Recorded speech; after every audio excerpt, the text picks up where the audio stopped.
Let me introduce my guest to you, fully seated in the studio. Abdul Malik Akufo-Addo, editor-in-chief of the New Crusading Guide newspaper. Martin Pebu is a lawyer. Dr. Yao Osei Educhum, he's MP Bosumtwe and Deputy Minister of Education. And Samuel Okujeto Ablakwa, he's MP North Tongue and ranking member, Foreign Affairs Committee of Parliament, was Deputy Education Minister in the previous administration. Good morning, gentlemen, and welcome to Newsfile. Good morning. Good morning. Right. So, first, we will do a first segment. After that, we will reshuffle the panelists and do a second segment. We have Dr. Educhum here because this is the area of his expertise, and this is the ministry that he oversees. He seems to be the one who has special responsibility for the free SHS. So, Doc, maybe I would wait. I should ask people like Martin and Kweku what they feel about this double track system that you are introducing. And as Ghanaians, do they share in the concerns of, parents and guardians that there is very little, about it? They are unaware. All they are hearing is that next school term, their children are going to have to do a double track. How do you feel about those complaints? Yeah, they are well-founded, very well-founded. Though one side of me says, well, we should do everything within our power to make sure that we give access to education, free, as much as possible, free secondary education. The other side of me definitely shows that we have not acted timeously, you see. So that's a problem. But I believe that to the extent that the idea is noble, is aimed at ensuring that people get free education, we can work around the weaknesses. So that even just before off camera, I was talking to Doc that then they need to ramp up education. They need to ramp up education. And then also, most especially, we need a buy-in from the opposition. You remember in '99 when we had this education, the National Forum on Education, that kind of thing. I remember that time Haruna and Co. Yes, you see, Kofi, what do you call him? The student leaders. Yes, student leaders and all that. You see, so we need that national buy-in because look, bottom line is that this country belongs to all of us. So it doesn't matter that voters have brought you into power; it will always belong to all of us. So, where opposition are raising very critical issues, look, let's create a forum, let's invite them, let's interrogate the issues, let's make sure that we have cross-fertilization of ideas. We have a very good saying in our local languages that one man cannot embrace a baobab tree. I don't know, I hope you know. Yes, I grew up partly in the north. I know what a baobab tree looks like. It's too huge for anybody to be able so to embrace, let's not pretend that Doc alone it cannot deliver a good system. No, we will need input, especially from the opposition. Because even in Chi, Doc, your language says, exactly. You see it. So let's create that forum. Bring Okujeto and his people on board. Let them cross-fertilize the ideas. Okay. So that we can move forward. Those parents who are complaining that they know very little about this may be right, but you may not be heard to give that excuse because of where you find yourself in society and by way of your education and exposure also. Do you clearly appreciate what it is, the double track system? I think as much as I've read, I kind of understand. But what I think they haven't fully explored is about the private secondary schools. You see, those private institutions, how about bringing them on board? You see, so if we have facilities that have spaces, that's those in private sector, why don't we bring them on and pay them? Because they also are complaining. So they say conference of heads of private schools, chips or something like that. Yes, let's bring them on so that we absorb as much of their available spaces as possible because they are also Ghanaians. You see, why should we keep the children at home 6 months of the year when we can? Because you're doing a semester. Don't worry, you wait. I'll let you. 6 months. Yes. I want you to appreciate. Yeah. You say that's dangerous. I want you to appreciate the concerns of parents and guardians. Exactly. That even Martin here is beginning to explain this in a way that you say is dangerous. How about someone else who is not that exposed to appreciate it? Okay, so Kweku, what's your appreciation? Are you worried that your children have to go through a shift system or a double track system that you don't particularly like? Allow me. That's why I thought you should have started with the minister. It's strategic. He will understand and then come in. This is mischievous. That's why you should have, especially what happened here. Right. But you also said shift system. I'm not sure. No, double track.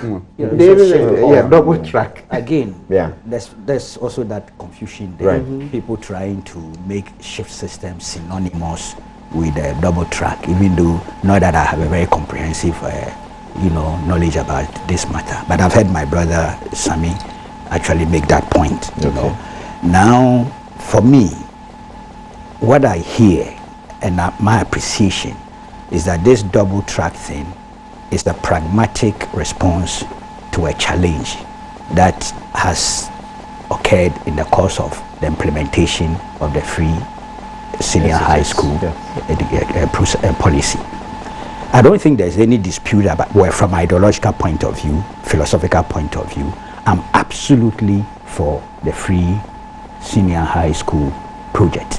I don't believe in those who are talking of discrimination and means testing and all that. I believe this is the approach, admitting that it will come with challenges, realistically.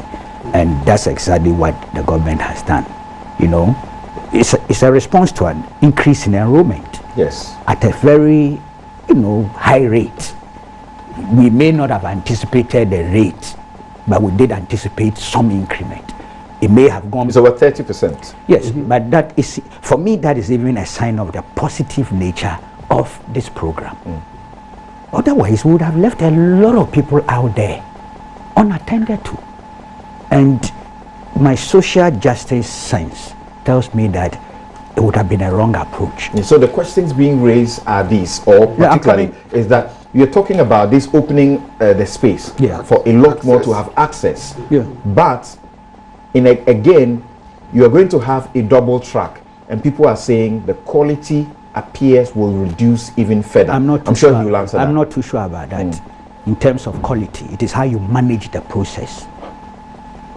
It is the kind of instruments and conditions you bring to bear on teaching, quality of teaching, time, the period that you give to the students and things. So it's manageable. If you critically think about it, you will find solutions to it. Okay. But the point about parents perhaps not being fully aware, I'm prepared to concede that perhaps consultation relative to even parents, some school administrators don't appear to have. Well, I was coming there. I thought that one would be inexcusable, because I was thinking, and in the implementation of this program, there was consultation. Okay, May, June, July, they held all sorts of consultations at the Anglican school in Kumasi. Very extensive. So I was surprised then when some heads were claiming there were no consultations, there was no policy guidelines, when I sitting somewhere have all those documents and the names of the people who attended, the heads of the institutions, and their signatories in their hundreds. Maybe one or two or three might have been absent, so they could have articulated that even that was wrong. They should have gone to the organization, the center of the organization, to get the information. Okay. But parents, I am prepared to concede that there might have been a gap in terms of making them understand what the issue is about and what the pressures and challenges will be relative to their parents and their children. Right. Perhaps we must concede to that. Thank you. We shall return to this. Let's hear just this briefly. This comment that was made in the course of the week as we began to discuss the matter of the double track. And we heard from a number of people. We would like to hear from the president briefly, and after we have heard from the president, we could also hear from Franklin Kujo of Imani, and then I'll ask Kujeto to repeat what it is their concerns about this. Then we'll get Dr. Duchum to give us the full brief on what it is. I doubt Kujeto has any blueprint on this that he's using. We'll be right back.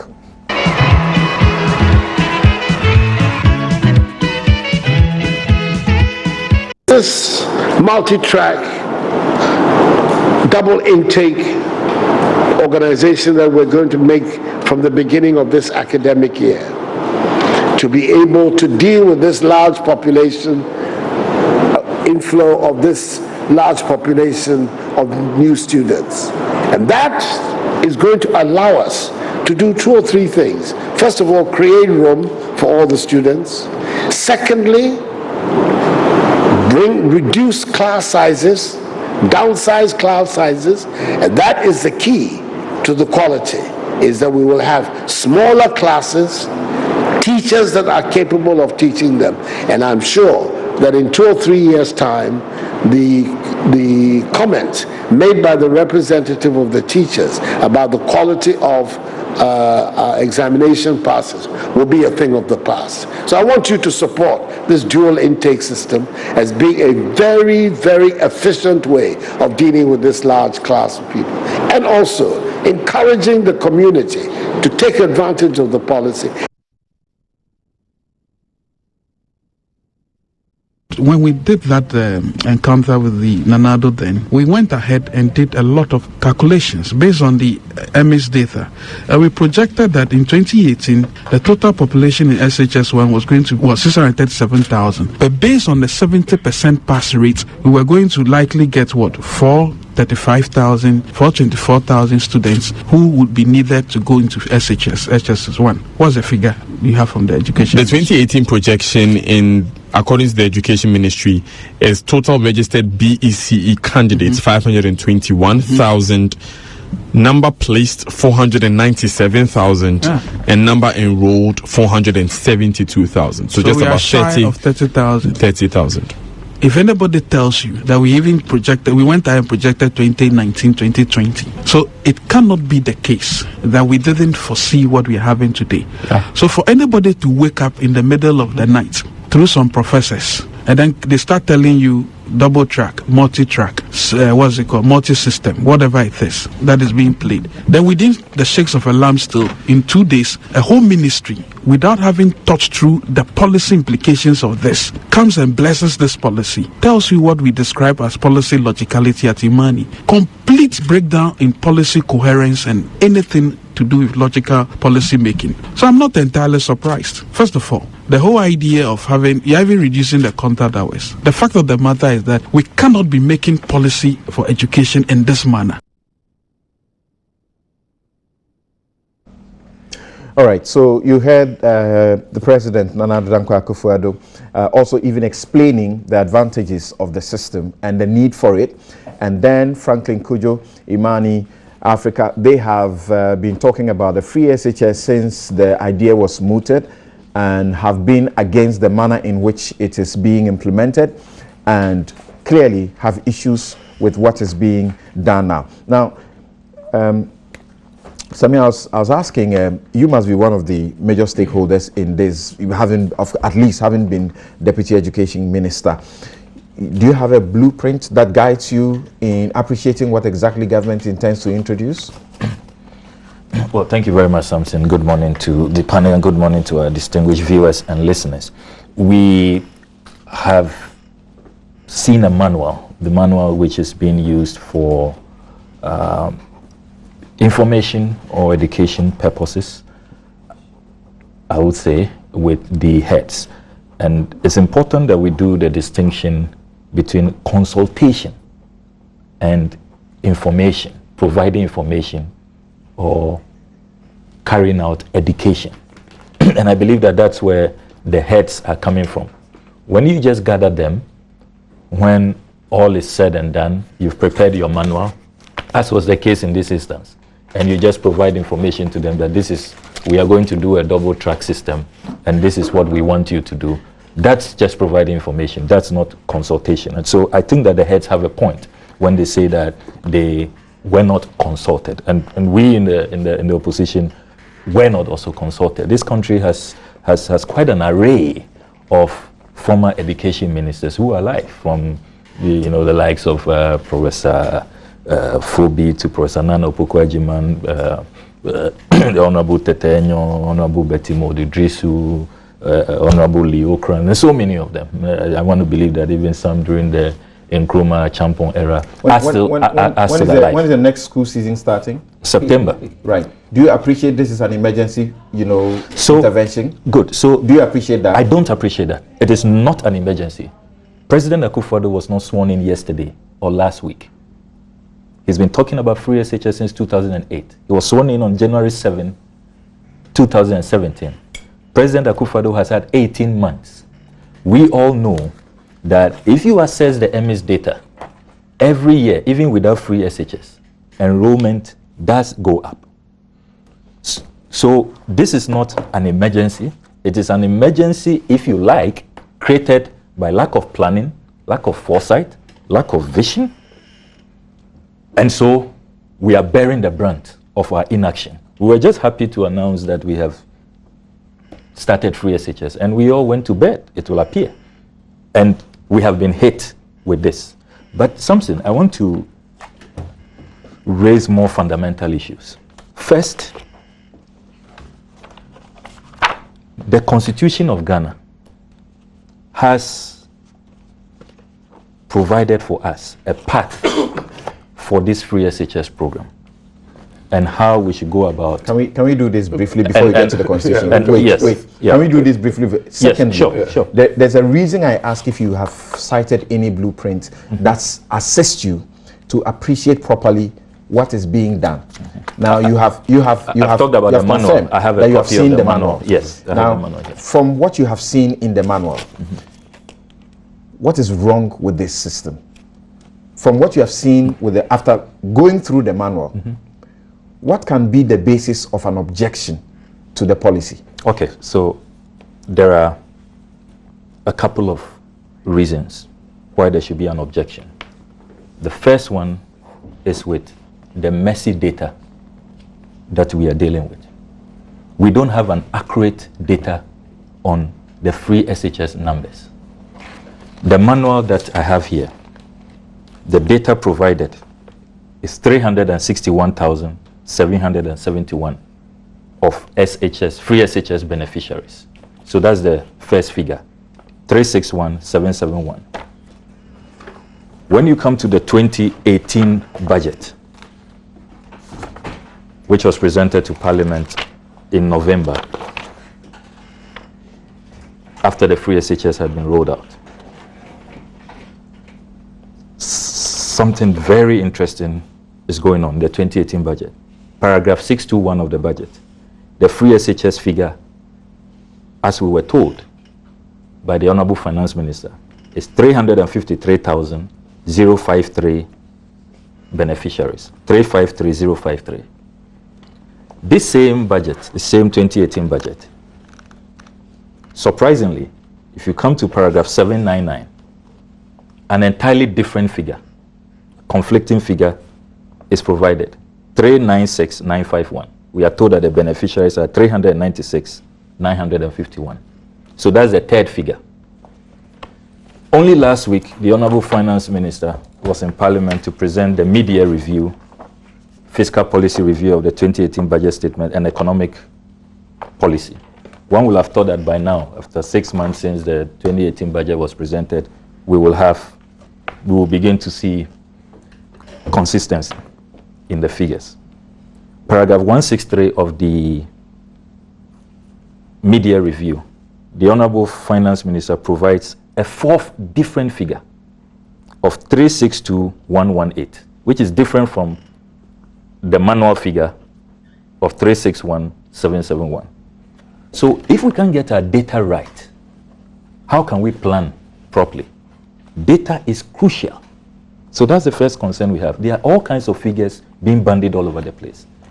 And something I'm sure you have heard His Excellency the President say consistently in Ghana and outside, like the United Nations, the African Union, all over the place, that free SHS beneficiaries, 90,000, who will otherwise have been at home, are now benefiting. When you do the analysis of all these conflicting data all over the place, including the latest one in the manual, you subtract 308,799 from 361,771. You don't get the 90,000.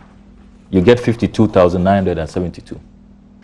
So you ask yourself, who gave the president that figure of 90,000? And why are ministers talking about 90,000 all over the place? Then there is the issue of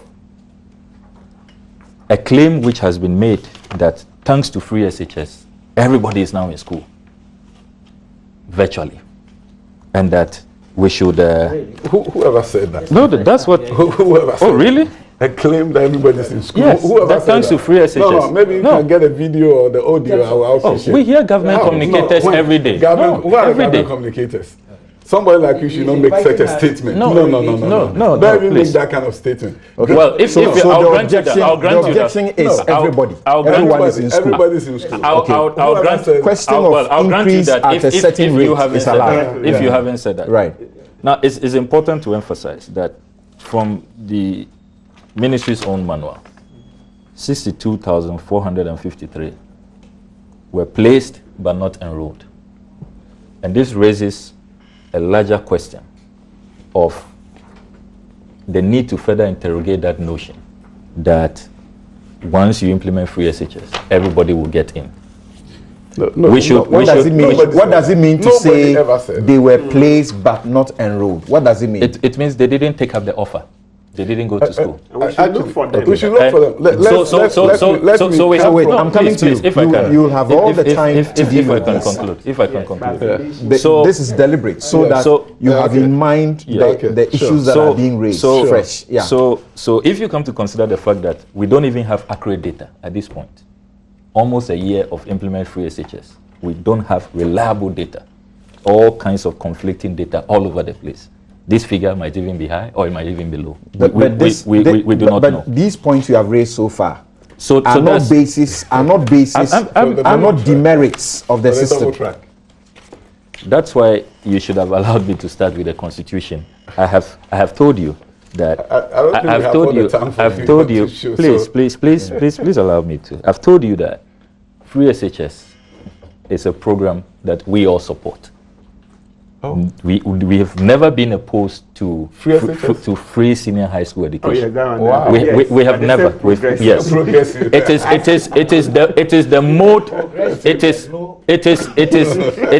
is the mode of implementation. And I was something. If you had allowed me, I was going to make the point that our Constitution, the 1992 Constitution, makes free education an imperative. Article 25(1) of the Constitution stipulates all persons shall have the right to equal education opportunities and facilities, and with the view to achieving the full realization of that right, A, basic education shall be free, compulsory, and available to all. B, secondary education in its different forms, including technical and vocational education, shall be made generally available and accessible to all by every appropriate means, and in particular by the progressive introduction of free education. When you come to Article 38, under the directive principle of state policy, in the wisdom of the framers of our Constitution, they give us the roadmap, the plan for implementation. Article 38(2) says, the government shall within 2 years after Parliament first meets, after the coming into force of this Constitution, draw up a program for implementation within the following 10 years for the provision of free, compulsory, and universal basic education.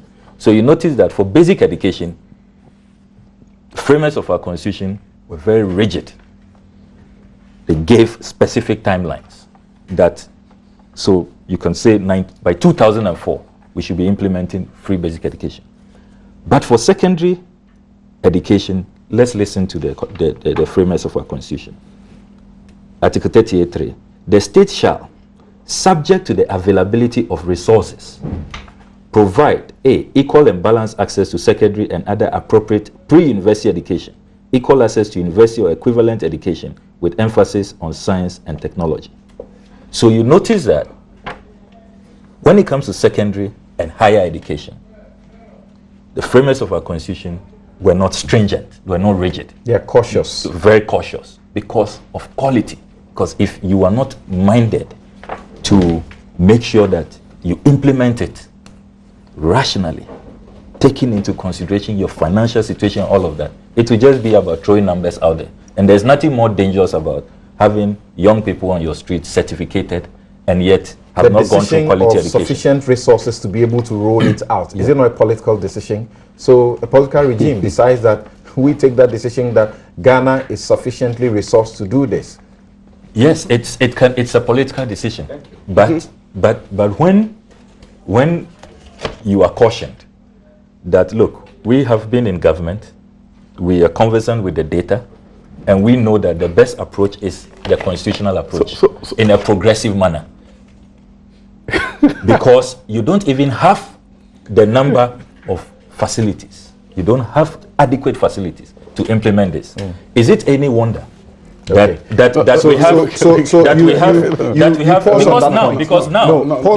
you have the Honorable Finance Minister. Wait, I'll come to you. Have the Honorable Finance Minister, Honorable Ken Ofori-Atta, making the point we made. Yeah, that we'll come to that. It's a good point for you to stop. It's a good point for you to pause. I was going to provide the other reasons why. Thank you. Just hold on. You will come. You will come on later. Right. So, Doc. Yes, sir, my brother. How did you come about springing such a surprise on people? Okay, before I get to that, my brother, I think so much has been said, and it will be very important for me to say something so that in the minds of the viewers, they will not think that what my brother is saying is something accurate. First of all, I really appreciate your exposition, and granted that there are disparity in terms of data. You've been at the ministry and you know how EMI's data and other data may conflict. You've been there. We're streamlining data. For the first time, we'll be able to deploy a student information system by the first semester of this year. Every student will be in a database which can be accurately checked. At this point, it has been manual, and admins have their data. You go to GS. So we have that issue, and I'll concede that you can have this issue with data. But to a farmer at Bontefufo, if he could hear us right, he thinks there's an intellectual exercise for those who don't understand how life is on this, in the village of Bontefufo. He's saying to himself, are they using the constitution to deny my son Kojo Mensah the opportunity to go to senior high school and to give us the opportunity for once in our lifetime to have somebody go to secondary school? The implications of secondary education, free senior high school, is far-reaching, so far-reaching. If you go to villages and other places where various families for many years could not send their children to school, what we do with Constitution, so far as we are not going against the Constitution and we are using the flexibility, as he said, offered by the Constitution to provide access to the vast majority of our youth, if we talk, it's just an intellectual exercise, and they look at us and they laugh and say they don't get it, they don't understand. We have two issues here, or two schools of thought, or two approaches. One approach says, buildings are not ready, wait, give me 10 years, I will build. When I build all these E-blocks and grant and make sure there are enough classrooms, all children can go. In the meantime, wait. 100,000 of you, 181,000 of you will be on the street every year, and we don't care. What we care about is the fact that we are building. You better wait for us and allow us to build. And there is another party that says, in spite of the facility challenges, we are going to find an innovative and pragmatic way of ensuring that you go to school today, whilst we mobilize resources through GetFund in a new approach at school construction development and ensure that within 5 or 7 years, every school gets the facility it needs and there will be no more double tracking. But by the way, when we use this approach, we are even going to decongest the existing schools. We are going to lower our class sizes at the same time. And on top of it, we are going to open spaces in highly desirable schools. I went to Jate Pram, so I didn't get to go to Augustine. If I'm going to increase enrollment to Augustine by 50% so that a child who could not go to Augustine like myself can go today, and at the same time I'm reducing classes, and at the same time I'm embarking on a major infrastructure development through GetFund so everybody can do a single track in 5 years, it's a win-win position all across the board. I'll concede that this communication could have been done earlier. I'll concede that. But to say that the double track system is the worst thing that has happened to the education in this country, when we are in fact increasing contact hours from 1,080 hours to 1,134, compare it.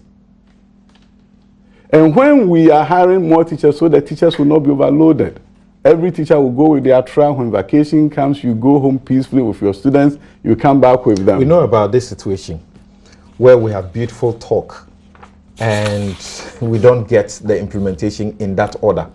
Look, see where Jachi Pramso is. I hope you're not referring to me. In recent times, Yes. the township is a bit improved. Yes. But about 5 years ago, I've been to Jachi Pramso a couple of times. Good. And you can tell your difficulty today, even in posting teachers to some of these places, has not changed. So what is the assurance that you can have more teachers at a disadvantaged place like Jachi Pramso for people, teachers to go there and do double stream? Jachi Pramso has teachers, a lot of teachers these days, so that's not the I'm saying maybe some now, school like that. yes. Some school like that, but the bottom line is this. As you do your, what we call it, your schedule, your timetable, and we have a software that schools have been using, and we are getting all the schools that don't have it to use it. Yesterday we met with a number of schools, and they show us their schedule and how it's going to be like when they have the dual track. And they were able to show us that, okay, we have deficiency of 2 teachers here in French, we have deficiency of this. You take that, and then you recruit specifically for that school. You see, one of the things that we have not noticed, and we can see from the NAPCO application, 42,000 qualified teachers, especially graduate teachers, because we've never recruited graduate teachers. We leave them to their own devices. And the past 5 months, we recruited 19,000 of them. And the list is endless. People who go to the University of Cape Coast and do Bachelor of Education in Science, the Ministry of Education or GS is not required to hire them. We only hire the diploma. Number of them are unemployed, qualified. So it's not like we're not going to the Nation Builders Corps has recruited how many? No, they haven't recruited. People who applied. Who applied? Yeah, 43,000. Okay. As part of the whole 100,000 plus. Who wants to be in the educate model? Yeah, education model. And, so and this is where you were seeking to source additional teachers. No, I'm giving you an example of the fact that we are not. There's no shortage of graduate teachers. What is your hesitation in saying these are the teachers you want to use? Or because NAPCO is not Ministry of Education, you don't want to get into problems? We are recruiting permanent employees. Right. Yeah, so that's why I'm not saying we are using NAPCO. Okay. NAPCO will come in for our quality purposes. We are getting 4 NAPCO employees per school who will support intervention. Okay. So math and English and math, they come in after school. Once teachers say that this student is not performing at par, they do tutoring one-on-one with them. So that is going to be done through NAPCO. What a beautiful picture. So then you take a look at the other essential things that we are talking about here. My brother raised issues about place and not going. The genesis of this whole thing, that you really, if you talk about education, and anybody who has done some work in education administration will tell you that you do not guarantee access when there's a cost barrier. If you build all the buildings in this country for education and they still have to pay, they won't show up. And this is what we've seen in this country. In the northern regions of Ghana, the last 4 years, the number of students who did not accept enrollment after they were placed was 11.48%. You come to the southern part of the country, and it is a whopping 35% who were placed but did not show up. 35%. It tells you something about cost. Even the Northern Scholarship was just a feeding grant. It didn't come with all the things that Free Senior High School has brought, and they were still able to have a 11.48% who didn't show up, compared to 35% in the southern part of the country. So the basic idea that, remove the facility, yes, you will remove it. Now look at what we are doing with GetFund. GetFund recently announced the fact that they are going to embark on a major infrastructural development so that we don't have double track continuing ad infinitum. So you have a situation where in other countries around the world, when they go to this tracking, they don't go into it as a permanent feature of the education system. You can look at research in the state of California. You look at what is going on in Australia with the influx of more immigrants. What they all do is that you give yourself breathing space. you find innovative way of ensuring that everybody can go now. You cite Kenya as well. Is that the best example to use? Oh no, I won't say it's the best example to use. What I know, because there are variations. For example, what we are implementing here, it's not the same thing that California implemented. You do variations. For example, our seniors, you don't interrupt them, you make sure they all go. If you were to show that to somebody in California and say, no, this is not what we do, but it's a variation. So what's the estimation of the duration? You say this is an emergency strategy. How long do you estimate this will based on the projections that Get Fund has given to us and the new funding mechanism that they are using. You see, hitherto, I just want to explain a little bit so that you can appreciate why we think it will be about 5 years or at most 7 years, and you are done, and then you go back. We have Get Fund buildings uncompleted throughout any school, literally any school you go to, there's a building that was started by Get Fund, and it's uncompleted, it's sitting there. And Get Fund has been building like my father, who was a cocoa farmer, did. He took 20 years to build his first home. He just get some money, lay the foundation, build on the block, and I had to graduate from university to come and complete it for him. So Get Fund has been doing that, unfortunately. If you look at the buildings that NDC is saying, oh, we started it, why don't you complete it? No funds were allocated, dedicated funds were not allocated for it, apart from the 23 that were funded through the World Bank. All the rest were being built like my father built. Get Fund gets money, pay contractors, just move it up. By the way, when you use that approach, then a building that started as 500,000 can become $1 million because you have fluctuation issues to deal with. So you're securing how much? 50 million? Is it $50 million? Is it to finish? Oh no, they're securing $500 million. $500 million to complete all buildings that are 70% completion level across our secondary schools. 70%. And when this is done, you see a situation where some schools will just be reverted. That they will move away from the double track and come back to the single track because there will be no need. That's why we're beginning to just 541. Okay. Right. There are some schools where we are not doing double track because there's no need to do it. But we are opening up spaces in schools like Bree Girls, Wesley Girls, and all these high desirable schools by ensuring that more students can go there and at the same time make sure that we embark on a major infrastructure development so that within a period of time, 5 to 7 years, you will not have to do double entry. Okay. So pause. Let's stop the bigger argument and look at in September. Yeah. In September, you're going to roll it out. How exactly is the program going to be? Okay. SS1, JHS 1, 2, 3. How are they going to commence the program? Okay.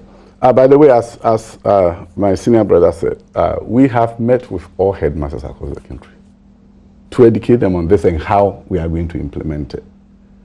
Every single headmaster, maybe the person was sick and they didn't show up. You did that when? Oh, last Friday we began in Kumasi. Yeah, so that's what he's telling you, that lack of planning. You should have had foresight and plan long ahead. Headmasters gave us their data first. It's not that we haven't consulted them. We consult every headmaster and told them, give us how many students you can take. The moment we got it and we did our analysis and realized that there is an issue, then of course minister has to brief the president and say, and cabinet and say, we have a problem here. These are the challenges that we are facing. And by the way, you're still confirming the surprise. No, I mean, let me. Of course, I have nothing to hide here. I'm saying that we are dealing with a challenge. West Africa Examination Council gives us the data, and then we ask headmasters provide us the spaces that are available. They give us the spaces. We reconcile. You know, my brother, as you know how data is gathered in this country, as my brother was alluding to, you don't do this in a day. So once you get the data, you compare. Then you go back to headmasters and say, headmasters, this is what you have given to us. And of course, all of them were saying, wow, how are we going to, and even Minister, Dr. Metupuku Prempe, asked them to provide their input as to how they think the solution, they can find a solution. In Kumasi, I was there with him. Okay. Before I departed for Tamale, he came back to Accra and met with the headmasters of all the other schools. So it's not true that this is top down? No. Okay, so opinions were solicited. But my brother, the issue, central point is this. You have 181,000 gap. Do you leave them to their own devices, throw them on the street, using a cutoff? That was what has been used in this country. And probably my brother, if he was involved with GES in how students were selected for school. So take us through now. How exactly are they going to go about it? Okay, this is what's going to happen. Form 3 students will be going to school at the same time, ending the school at the same time. We are not tampering with anything. They have WASI ahead of them. Form 2 students will begin the semester, and within the semester you have 16 weeks. So they begin and end at the same time together. They take their break, come back, and do another semester. 162 days instead of 180. The only difference is that their day will be longer. And in the regular system, as Form 3 will be using, their day will be shorter. So that is where, so you are dealing with, you have Form 2 done, Form 3 done. Okay. And then you move on to Form 1, where sometimes the confusion gets in. In a school that has 3,000 students, we are able to increase enrollment to 3,500. That means if Form 3 was 1,000, Form 2 was 1,000, Form 1 was 1,000 the previous year, we're now going to increase Form 1 to 1,500. And the question is, how can 3,500 fit in a school that only could barely take 3,000? What you do is that you split the 1,500 into 2, 750, 750. At any point in time, at any point in time, you have 2,750 in school. Right. And then who begins? If we call track A, some may prefer to call it a color so that people don't think A is better than B. Right. So the blue track begins with Form 2 and Form 3. Start school at the same time, they move ahead. They spend 2 months in school, close to what a term will be like, but not exactly. So when they get to 2 months, that is when they take their vacation. So whilst they are going on vacation, their first vacation is at that point, okay, which is also 2 months. Okay. So when they take their vacation, immediately the first group that's been staying at home for 2 months, not 6 months, comes in immediately. And when they come in, they continue their whole full semester of 81 days. That's what they do, 16 weeks non-stop. Midway through their 16 weeks, Form 2 is now on vacation. Space opens up. Form 1s who are now doing their vacation, ends the vacation, come back and join their colleague Form 1 students and finish the semester with them, do their final semester exams together, do everything together. You finish your first semester. And the cycle repeats in the second semester. Interesting. This is no magic. Interesting. The number of teachers you would need, would you need to double the numbers? Oh no, what we are doing now is this, because you see, our schools, the last 5 months we hired about close to 19,000 teachers. So a number of schools had more teachers than they even need. But there are some schools that are going to have more teachers because the teachers cannot cross track. They have to be on their track.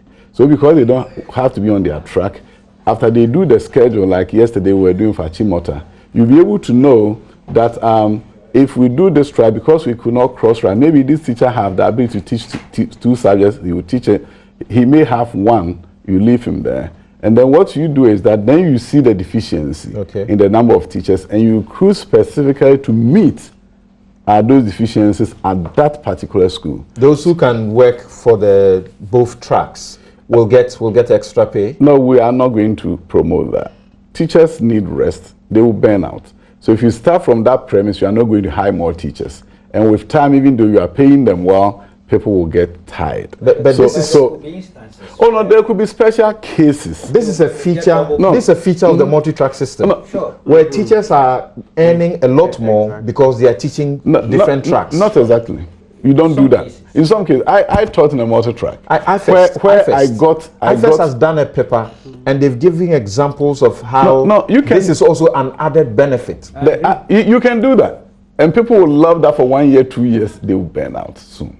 So what you try to do is, in a unique cases, maybe a teacher was on track B and he's not feeling well, and for some reason he's off. You can get a teacher who is on vacation to take their spot. But if you plan with that in mind, people do it for 3 years, they are tired, even though the money is good. But you give headmaster the flexibility to apply what you have alluded to in special case, because if a teacher is out, family issues, and kids are sitting at classroom it will not be prudent to say that, oh, you don't teach on this class, so you know, but you don't plan with that. If you plan with that, you can have burnout issues. Even though initially people will love it, but with time, what is going to realize is that they get tired because they haven't had break except for the Christmas and the Easter breaks. So you don't plan with that, but you use it readily when the need arises, because it will be on a temporary fixing basis and not on a permanent basis. Okay, now wait. I want to get about 2 minutes each comments after the two of you have been heard, and then I'll get you to raise your additional issues, and then he would respond to them specifically. He started by raising issues with the 4 different figures. I don't know if you are suggesting we should ignore those figures. And when he spoke about the fact that you had lack of foresight, you didn't plan, because even in the absence of free SHS, we had increases all the time. I saw you at that point. I saw you at that point, right? 2%. This time we have 31%. Okay. So unexpected. All right. Because of the better policy. Says you should not be saying unexpected. Because of the better policy they implemented. NDC did something nice by saying that BECE private students can sit for it, right? I commend them for it. Because some students may not want to go back to their regular school where they failed to take the exams again. It was a good policy. The first 2 years or so, only 1,000 students were registering a year. This year, 11,000 registered. It's a good policy, but the consequences of it is that the numbers are going up for you. We also did something that was very good by making sure that we paid 100% of the registration fee for students in public school, because we realized that every year, if you compare Form 2 numbers with Form 3, they get to Form 3, there was a serious drop. So as we paid the 100%, that also boosted the numbers, because now everybody registered. So their good thing and our good policy also fueled what we are dealing with. So it's not something the projection Imani was talking about. Imani did not project based on the fact that NDC was doing something profound that will have a good consequence in terms of number. Imani did not also know that we were going to pay the 100% registration fee, therefore more students will be accumulated. They did not do those projections. And the bottom line is I really appreciate policy think tanks like Imani. It's good. They bring insights. But it is only when they think that they are only ones who know something about education policy, and that whatever they say should be the final say. That is why I have a problem. Some of us in this field, excuse me, we are not just some mere politicians who don't do anything, don't research anything.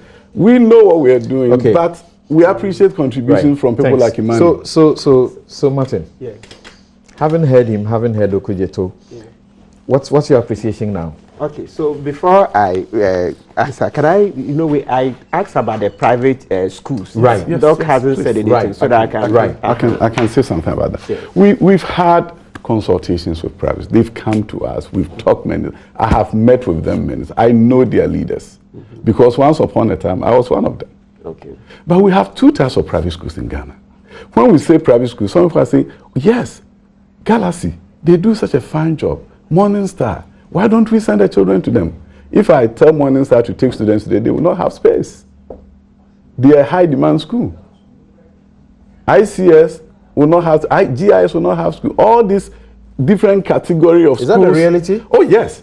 I thought they were rather complaining with the introduction of the free SHS. No. That's a second category. A second category. So there's a 3rd tier of private schools that have no problem. In fact, their enrollment increased. There were 34 students who accepted to Wesley Girls and didn't go, and they all came and said, I'm going to Christian High School, Dr. Adair School in Dodua. I'm going to Galaxy. I'm going to this school. I'm going to that. So I'm not going to Wesley Girls. Some of these schools are full to the brim, and you have to be on a waiting list to get in. Then you look at the second category of private schools, like the one I have in my village. What is going on in those private schools is that those who went there were not your middle class or upper middle class parents. They don't send their children to those schools. These were the majority of the students that went to them were students who, because of the cut-off, could not go to public schools. And these are students from very needy families and disadvantaged. The school that I built in my village, what happened was that majority of the students' fees I had to pay. I had to fundraise and pay. They could not afford, but the public system did not absorb them. So this category of schools, yes, are suffering because when high school became free, the poor got access to public school and therefore were not going to the private schools. So this private school argument that free senior high school is killing us, introduce cutoff, they're advocating for us to do a cutoff. When I do a cutoff, I'm cutting off the poor. And those are the ones who have to go and get a loan to come and pay in the private school setting. So these two private school categories, you have to fully appreciate the dynamics. So yes, there are some private schools with facilities. Those are the ones who are not looking for students. Who the ones with equipment and facility and sometimes better than public schools, they are not begging for enrollment. Their fees are even way beyond the reach. So let's talk about the other group. The other group is what I'm talking to you about. If I go to some of them, I won't say all of them, but the majority of them, staffing, you have to change all the staff. Yeah. In some cases, because the qualification. Yeah, so you take care of that. Exactly. You have to develop. There is a way. You develop a legal framework because some of them are for profit. If government is paying money to for profit, you have to develop the legal framework. It's called partnership schools. Some countries have, but it's something that takes about 2 years. How is that not easier to do? 2 years. The double track. It takes about 2 years. I work in the public-private space. Because you cannot just one day wake up and say government money. You're waking up one day, you are going to do a double track. You are bringing more teachers. No, but you can't. These institutions need better teachers. So you simply do the recruitment you are doing for them. No. Next week we should bring them here. Then they'll face that job directly. It's very different. Even for those who do not like the double track, let's decouple the two arguments. When NDC started progressively free, they started losing students too. And I'm sure my brother will consider the same argument because now the public schools became cheaper. And therefore they said, if I could go to a public, why come to private? So when NDC started, the public schools began to see that drop. Thank you. In enrollment. Thank you. But Martin is not convinced by your. I don't know how you sit down. I've met with them over a year. So when you talk about no consent, we had a meeting. Not sufficient. No, I mean, you remember? No. But okay. Go and ask the president how many times he has met with me and the minister. Okay, thank you. So it's not. Yes. So my sense of it is that, like I stated earlier, I think that the best way forward is that, yes, let's do everything in our power to keep as many of our children in school as possible.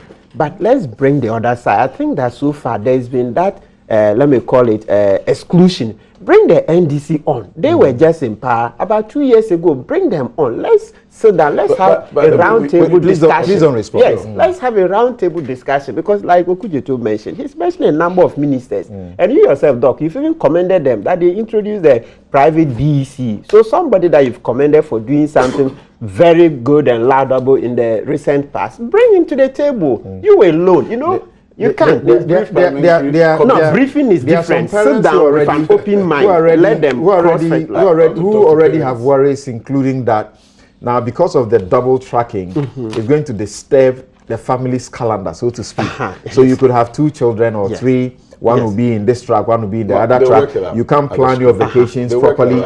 Apart from not planning your vacations properly, parents also have children who cannot be on their own at home. Exactly. When it is one stream, they come on vacation, you make preparation arrangements to stay home and take care of them, and then you go to your work. All of these, do you think these are genuine? Are they not issues that should be swept under the carpet and promote the thing quickly rather? No. They are very genuine because you see, and this brings me to Ofuriatta, the finance minister's statement that those who can pay. Look, so I would rather prefer that for parents who can pay and want to have all their children in school at the same time, let them pay so that they can have their children in school at the same time, so that they can plan their activities because it's the same money. Look, if you have domestics, okay, in some homes you have up to 2 domestics. You are paying 2 domestics to assist, okay, so that, and this is a home where you have all the children go to school at the same time. So now where you have 1 in school, the other 2 at home, okay? You make it more complex. So what I'm saying is that, yes, Doc, relax. You see, the point is that I think make a that note on because- how exactly this can be Yes, fixed. I think that, you see, let's approach this with an open mind. Me, I'm not against the double track. I think, as I said, once enrollment is increasing monumentally, astronomically, I'm for it, because Okay. we need education. We What need do you say about the other feature they speak about, which the president emphasized, that enrollment will not only increase, class sizes will reduce? Yes, that's laudable. That means quality is going to improve, rather. Likely, yes, likely to improve. Okay, the results will show whether it actually improves or not, but likely, and looking at statistics. Because at the from- moment the classes are overflowing and Yes. teachers cannot, reach out to all their students. It's very bad. Our universities, even at our time, Yes. tinge, you have Yes. to sit outside and listen to the loudspeaker. Yes. P science class. yes. So, Sam, that's what I'm saying. That so because of the other challenges that parents are raising about having some children in school, others at home, let's look at a way of bringing in. That's why I mentioned that Oforiata said for parents who can pay, so that they can continue to pay. So that if I can pay and keep all the children in school at the same time, All right. let's do that. Let's Thank you. accommodate. Thank you. say it. Thank you. Yes. Now, Kweku, Well. As for my good friend, Finance Minister's intervention, I think the timing was wrong. And what's wrong with being candid? Exactly. No, That's the thing. no, you don't If get you want to me. be politically correct. can all I the time. can I be heard? What's wrong with facing reality? I Yeah. said his timing was wrong. It was not a declaration of intent of government. Look, there's a full-scale policy here being implemented. He's a finance minister, please. He's not the government. The president is actually the government, if He's you the like, exchequer. based on our Exactly. constitution. He's the exchequer. No, but he's He not knows the whether you government. have money or you don't. No. He's not the government. He can be reshuffled tomorrow, and there'll be a new finance minister. What are we talking about? Can you reshuffle the president? Unless you impeach him or he loses an election. This is a presidential government or system, if you like, and there's a policy in place. His school of thought or his It philosophical took outlook. Nkrumah's finance minister to shock him to reality that he didn't have money to do some of the things he was doing. Who told you that? Yes, I'm aware of the history. Who told you Yes. that? See, look, you see, there are a lot of myths in history, and we sometimes have packaged them in such a way as if they are cast in iron. Unless we go for specifics, then I can explain to you what I've just I'm said. talking about the journey to Valco. Okay. Wow. Yes, the Who journey told to you that? building the Akoso Who told you Bodam. that? Yeah. Okay. That was British, American, and Ghanaian inputs. In fact, some Italian. Well organized over a period. Okay. It's well documented. Okay, What I'm that's saying- a digression. Yes, but I it's think well that history is No, it's well- look, all cast these in, things is are cast in into the US. stone. Let me tell Yeah. you something. I have all the minutes, and this is a digression, on the Volta River Development Authority. I have all the minutes from 1951 to the time it was completed. Then I have all the Hansards from the 50s to the 60s when it was completed. All. Okay. That gives you a broader picture, a global picture of what went in. Yes, the finance minister was very critical. One stage, I even advocated that they should name Akosombo after him when he died. That's Bidema. Yeah. Fantastic gentleman, intelligent. When it came to finances, unfortunately fell out. It was a big fallout for the CPP. Well, this is a digression. We'll come back to it. Yes. So he can be reshuffled. So he should shut up. No, that would be unfair on my part to say. I say he was expressing my opinion, a certain philosophical outlook on how this, and there are many people who think like He him. sits in cabinet, please. He was not declaring the intent of government to review the policy. Okay. That's the point I am making. That's the extension. Look, there are people who believe in what he's saying. Yes, I know across the that. political divide. Exactly. Across the social divide. Yes. But that's not an indication of government's intention to review this policy. I'm even told that he was saying that assuming there's a database, sufficient database in terms of means testing and things, then perhaps this could have been a practical way forward. But do we have it now? We not exactly. But that's not the point. My view is that the government, the government is committed to the implementation of the present policy. Whatever the finance minister said is immaterial. Okay. All right. So we listen to the finance minister briefly, and then we take our very final, inputs from Okudzeto and also from Dr. Duchung. So listen to the finance minister's point. The issue of free education, I don't think it's something that any of us can compromise on. And true, it may be that there have to be changes in the way in which we are administering it. You know, I can't take my child to Achimota or Dogono and then leave him or her and drive away and kind of Oriata not pay anything, whilst I can pay for 10 people. You need to begin to get the data to then be discriminatory in how and who pays and who doesn't pay. But you could have done that before. You'd rather make that mistake to get, if it is a mistake, to get everybody in the system for the nation to then begin to have a conversation and say, okay, this is good for us because we want our human capital to a certain level, but maybe let's begin to adjust it this way. But I think the issue of opening up and people coming to reality about, well, maybe we could do this differently, it's not a bad thing for a nation's growth. All right, so that was the finance minister. That was the finance minister speaking to Bernard Avle. Yes. That was not a declaration of intent on the part of government to review the policy. In any case, my advice to the finance minister, I don't know the context in which, what kind of interview, but I think when it comes to political communication, I will plead with him to cool down. Okay. Yes. So, Sami, you said you have a couple more points to canvass, which we ought to pay attention to. Absolutely. You are not saying that we shouldn't do the double track to give us space to do what he's saying has to be done, take time and finish up the 70% complete Get Fund projects with the $500 million facility that is coming in, so that within 5 to 7 years would have finished all of these, and some of the schools will naturally, revert to the single track. You are not against that? I would answer that in a jiffy. I want to. He's already said you're against it. I want to take off. I want to take off on the matter of the Honorable Finance Minister. I take a different view from Uncle Kweku that the Honorable Finance Minister ought to be commended. We need this culture. Exactly. We need this culture. Yes. And we should even learn from elsewhere where they go further and even resign to make their point. Yes. That they are. For example, the biggest international resignation the world is discussing now is Boris Johnson's resignation from Theresa May's cabinet on soft Brexit. He took the view that the so-called Chequers plan was not what he believes in. He is a hard Brexiteer. And he did not only issue an op-ed criticizing the policy, he backed it with a resignation. That culture is good. Perhaps this is the first time we are seeing an advantage in the family and friends phenomenon.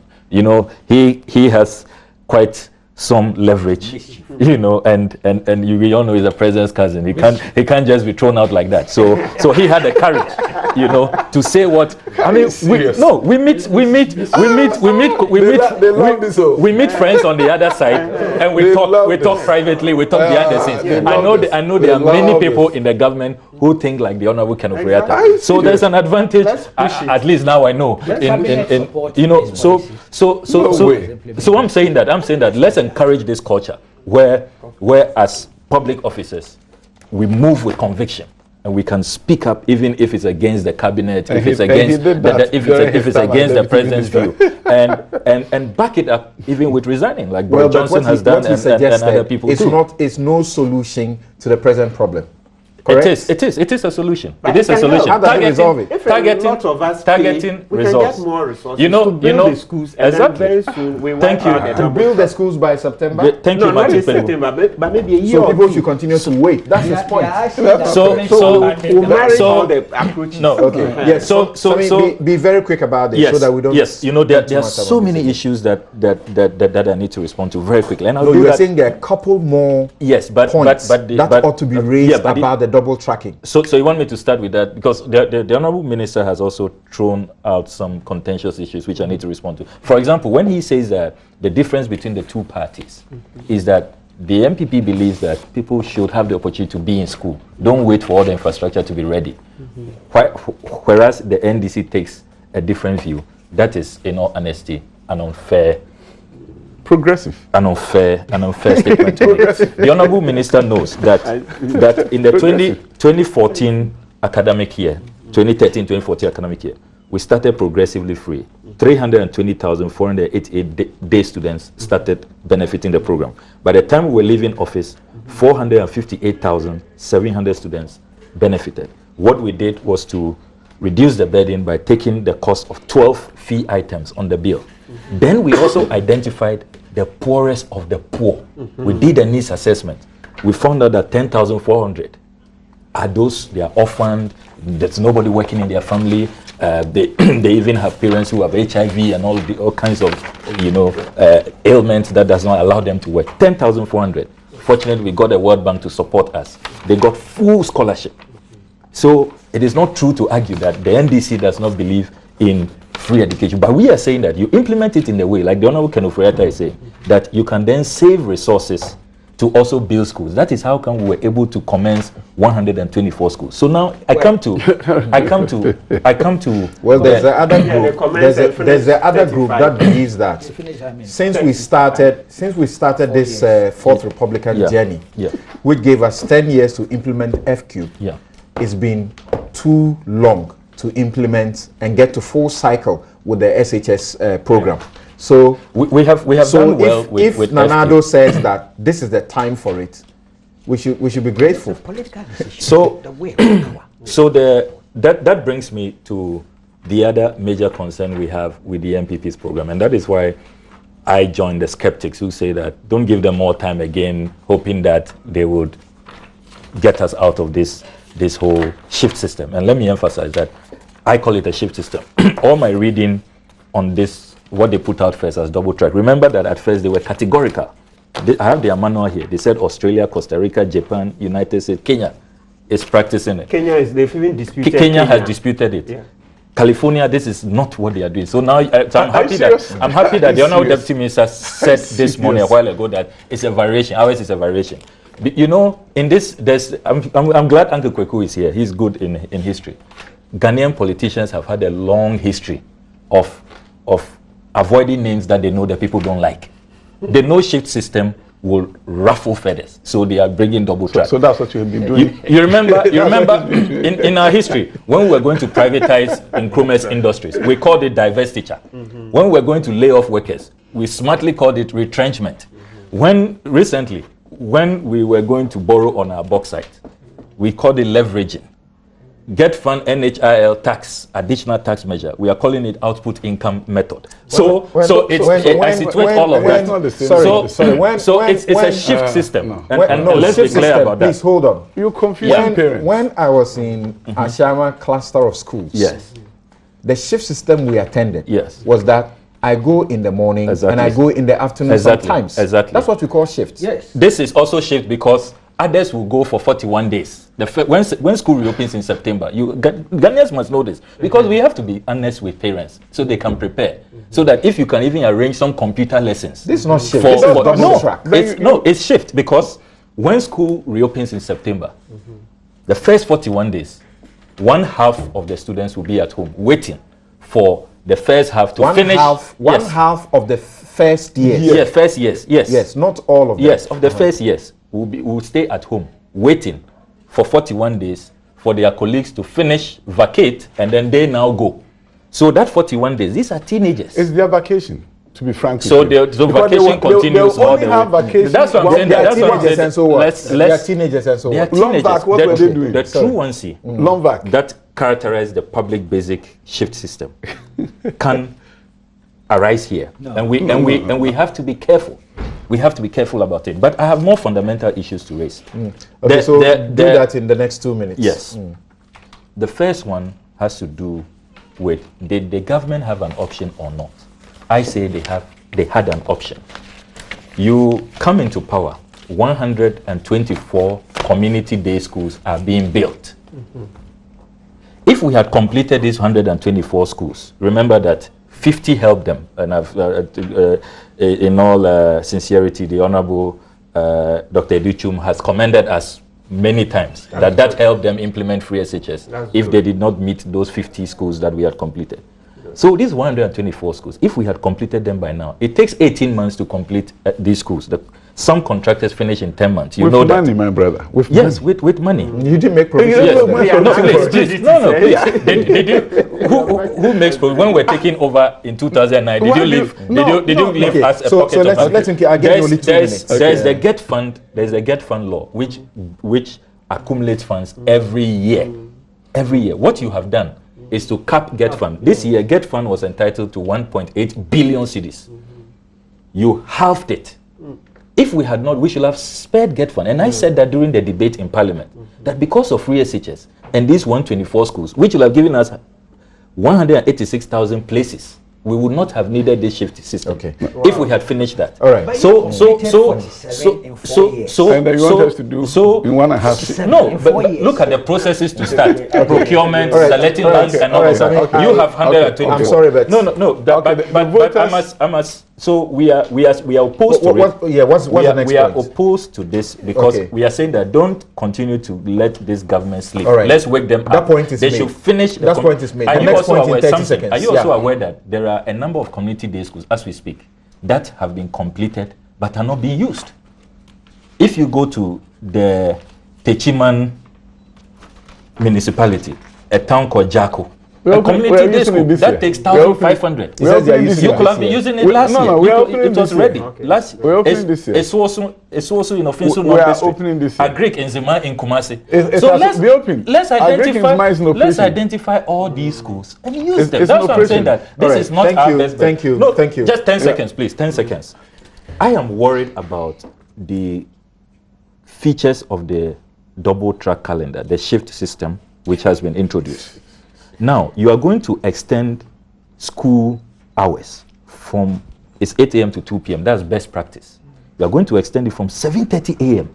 so early, day students and all of that, to 3:30. There is an attention span.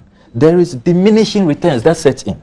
You are going to reduce teaching days from 180 days to 162 days. When you were in school, you are reducing the boarding days from 265 to 225. When you were in school, this is not good for quality education. Were you not often found in the classroom studying or somewhere even before your classes started?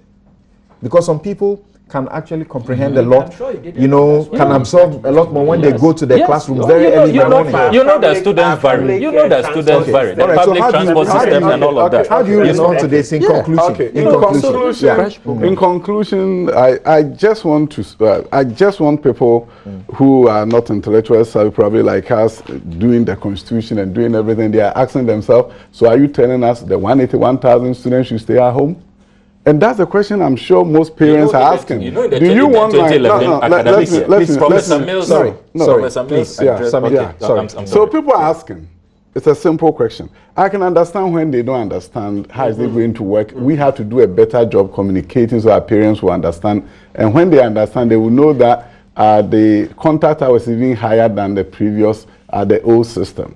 So they should understand that quality will not be compromised. They should also understand that being aware that the quality that we inherited has not been the best, we have introduced an intervention program where schools are going to be giving grants to do intervention.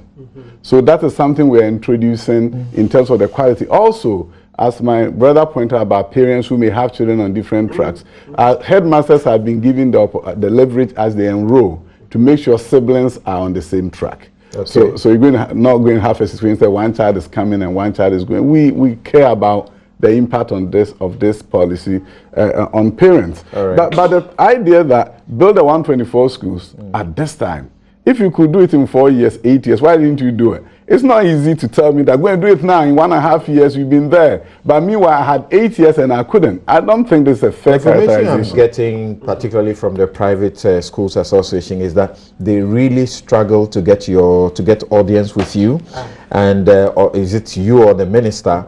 And when they eventually did, they were rubbished. Almost all the suggestions they made were thrown out. I mean, I've met with them, and that was not the experience I had. You see, my brother, you see, you know, this private school, I've faced them many times. I was one of them. I've faced them many times, my brother. It's not. Abandoned them. I have abandoned them.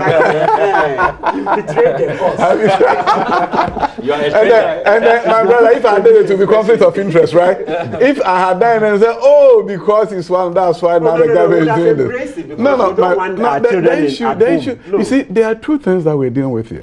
You have public policy, and people are looking at two policies. One policy help the private sector. That's where the private schools come in. They are not talking about they are going to improve, they are going to help improve quality. That's not the point. The point is they are private sector. You're a private sector person. Why can't you help your people? And if I'm a private sector person, I'll hold the same view. And say, why can't you help me? But that is a different argument from public education and how we execute it.